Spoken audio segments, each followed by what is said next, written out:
Assalamualaikum warahmatullahi wabarakatuh. Selamat datang di channel saya, Salam Sarjana Hukum.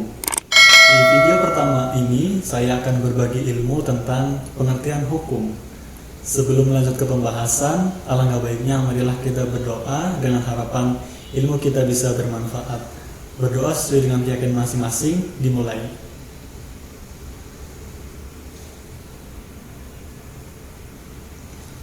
Selesai. Bagi kita yang sedang mendalami ilmu hukum, tentunya sangat penting untuk mengetahui pengertian hukum. Nah, dalam mempelajari pengertian hukum, ada 4 poin yang perlu kita ketahui. Yang pertama adalah definisi hukum, yang kedua unsur-unsur hukum, yang ketiga ciri-ciri hukum, dan yang keempat sifat dari hukum. Langsung saja ke poin yang pertama, yaitu definisi hukum. Hukum ditinjau dari segi etimologi atau bahasa berasal dari 4 kata. Yang pertama, hukmun, merupakan bentuk tunggal dalam bahasa Arab yang memiliki bentuk jamak ahkam. Nah, inilah yang diadopsi oleh bahasa Indonesia sehingga muncul istilah hukum. Yang kedua adalah reh. Reh berasal dari bahasa Latin rectum yang memiliki arti bimbingan, atau bisa diartikan pula sebagai tuntunan atau memerintah.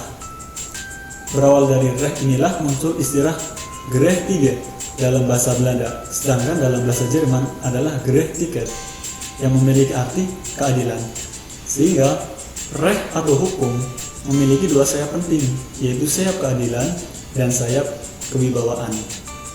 Yang ketiga adalah lex, berasal dari kata lecere yang memiliki arti menghimpun orang-orang untuk dikomando atau diperintah. Dan yang keempat atau yang terakhir adalah ius. Ius berasal dari kata iubere yang memiliki arti mengatur atau memerintah. Ius dikaitkan pula dengan terma iustitia yang memiliki arti keadilan. Nah, itulah hukum ditinjau dari segi etimologi atau bahasa. Bagaimana pengertian hukum secara istilah atau secara terminologi? Ternyata sampai saat ini para pakar hukum di dunia belum ada kesepakatan mengenai definisi hukum. Profesor Van Apeldoorn dalam bukunya mengatakan tidak mungkin memberikan definisi mengenai apa yang dimaksud dengan hukum. Ini sejalan dengan pendapat Profesor Kodobeswi yang pernah mengumpulkan 17 definisi hukum, yang mana setiap definisi hukum ini menonjolkan satu sisi tertentu dari hukum. Artinya, setiap definisi itu hanya menonjolkan satu sisi. Ada sisi-sisi lain yang belum masuk ke dalam definisi tersebut. Nah, berkenaan dengan definisi hukum, saya memiliki sebuah cerita. Jadi ada seorang awam bertanya kepada pakar hukum, apa sih yang dinamakan dengan hukum itu? Kemudian sang pakar menjawab dengan cerita. Ada 2 orang yang masuk ke dalam satu cerobong asap. Ketika 2 orang ini keluar, yang satu bajunya kotor, kemudian yang satu lainnya itu bajunya bersih. Pertanyaannya, mana di antara mereka berdua yang akan membersihkan baju? Yang bajunya kotor, jawab sang orang awam. Salah. Yang bajunya bersihlah yang akan membersihkan baju, karena yang bajunya bersih melihat rekannya itu bajunya kotor, ia mengira bahwa bajunya kotor. Sedangkan yang bajunya kotor melihat rekannya bajunya bersih, ia mengira bahwa bajunya bersih, sehingga yang bajunya bersihlah yang akan membersihkan baju. Kemudian cerita berlanjut. 2 orang ini masuk kembali ke dalam cerobong. Kemudian keluar lagi masih dalam keadaan yang sama. Yang satu kotor dan yang satu bersih. Sang pakar hukum bertanya, siapa di antara mereka yang akan membersihkan baju? Yang badannya bersih? Salah. Yang badannya kotorlah yang akan membersihkan baju. Karena berdasarkan pengalaman yang lalu, masing-masing dari keduanya akan memeriksa bajunya masing-masing, sehingga yang bajunya kotor lah yang akan membersihkan baju. Kemudian untuk yang ketiga kalinya mereka berdua masuk ke dalam cerobong. Keluar lagi masih dalam keadaan yang sama, yang satu kotor dan yang satu bersih. Pertanyaannya, siapa ya dari antara mereka yang akan membersihkan baju? Yang bajunya kotor, salah. Yang bajunya bersih, salah. Semuanya salah. Karena mana mungkin ada cerita semacam itu, dua orang masuk ke dalam satu cerobong, kemudian ketika keluar yang satu bersih dan yang satu kotor. Nah, demikianlah teman-teman definisi hukum. Definisi hukum itu tergantung dari siapa yang menafsirkan. Jadi definisi hukum selama ini kita temukan merupakan bentuk penafsiran dari yang memberikan definisi tersebut. Kenapa sih hukum itu sangat sulit untuk didefinisikan?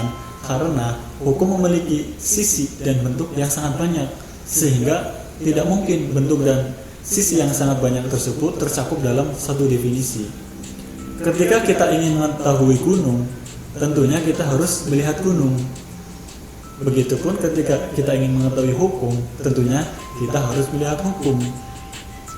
Kalau gunung, jelas kita bisa melihatnya karena ada wujudnya.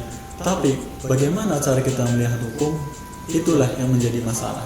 Tetapi Utrecht dalam bukunya Pengantar dalam Hukum Indonesia memberikan batasan-batasan definisi hukum, walaupun batasan ini hanya bertujuan untuk pedoman bagi orang yang sedang mempelajari hukum.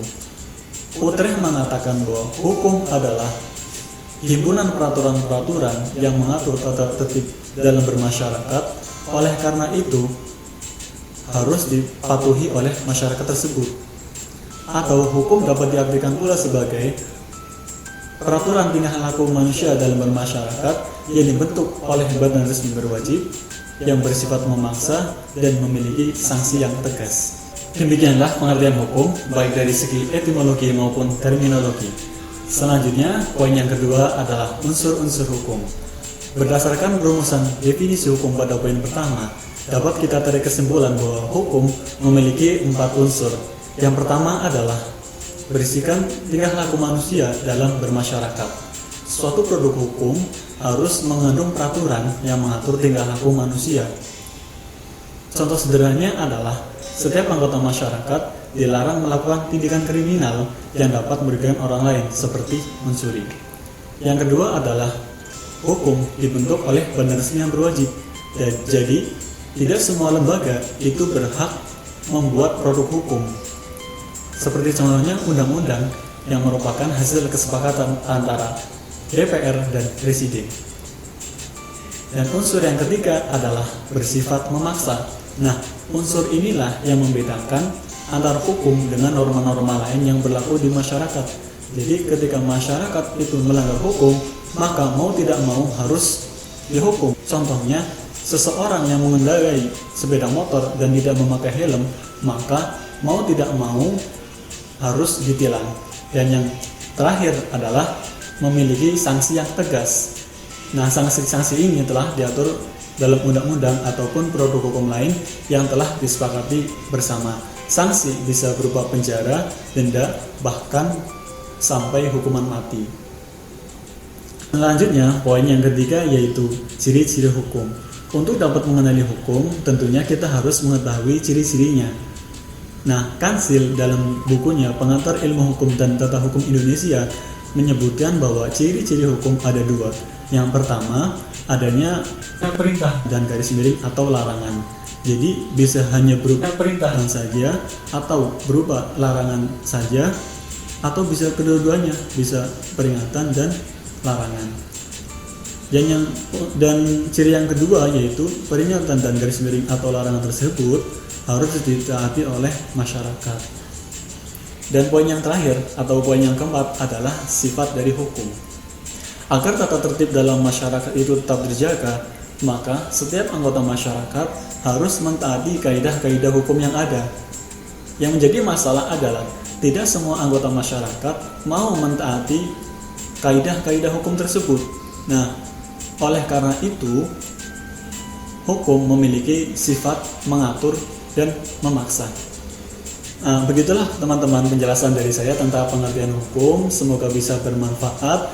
Bila ada yang salah atau kekeliruan, mohon tinggalkan komentar di kolom komentar dengan kritik yang membangun.